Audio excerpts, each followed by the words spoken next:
Hello friends, this is a model of rain alarm.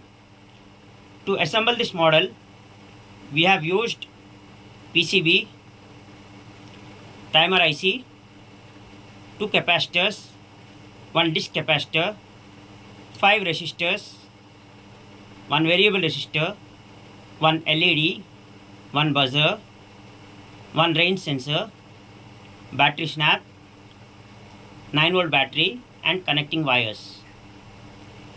Now, to set the intensity of the circuit, we can tune the variable resistor here. This is completely powered by 9-volt power supply or 9-volt battery. Now let's see the working of this model.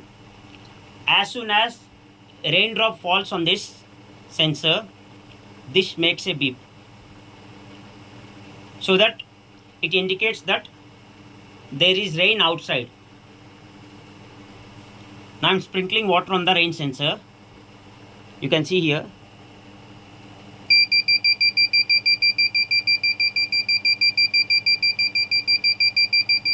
Until this dries, this continuously keeps on beeping.